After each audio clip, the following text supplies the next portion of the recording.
शिंदेंच्या शिवसेनेचे आमदार हे आता मुंबईत यायला सुरुवात झाली आहे। ताजलँड्स एंड हॉटेलमध्ये शिंदे पक्षाचे 29 आमदार उपस्थित आहेत अशी माहिती आहे। आणि या हॉटेलमध्ये सर्व आमदारांच्या उपस्थितीत गटनेता निवडीची बैठक जी आहे ती पार पडेल। उपस्थित आमदारांना मुख्यमंत्री एकनाथ शिंदे हे मार्गदर्शन करतील। त्यामुळे आता घडामोडींनी वेग घेतलेला आहे। एकीकडे मुख्यमंत्री कोण याबद्दलचा आता उलगडा कदाचित येणाऱ्या काही तासांमध्ये होऊ शकतो। या पार्श्वभूमीवर आता शिवसेनेची रणनीती काय, या अनुषंगाने शिवसेनेच्या शिंदेंच्या शिवसेनेचे किंबहुना हे आमदार जे आहेत ते आता जमायला सुरुवात झाली आहे। 19 आमदार सध्याच्या घडीला उपस्थित आहेत। सूरज सावंत आपल्या सोबत आहेत। सूरज, ही बैठक किती महत्त्वाची आहे शिवसेनेची?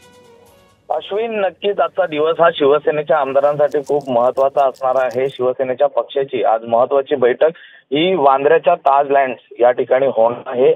या बैठकीत जवळपास आपण पाहतोय तर गटनेता निवडणूक ही होणार आहे आणि यामध्ये मुख्यमंत्री स्वतः त्या ठिकाणी मार्गदर्शन करणार आहेत। आतापर्यंत 29 आमदार या ठिकाणी उपस्थित राहिलेले आहेत आणि काही आमदार हे थोड्याच वेळात त्या ठिकाणी पोहोचतील। त्या अनुषंगाने ही बैठकीला वेगळं महत्त्व राहणार आहे। त्याचबरोबर आपल्या वाट्याला आता किती मंत्रिपद येतात, त्याचबरोबर किती मुख्यमंत्री नेमकं कोणाला बनवतात हे पाहणं महत्त्वाचं आहे। या विषयावरती देखील चर्चा होईल।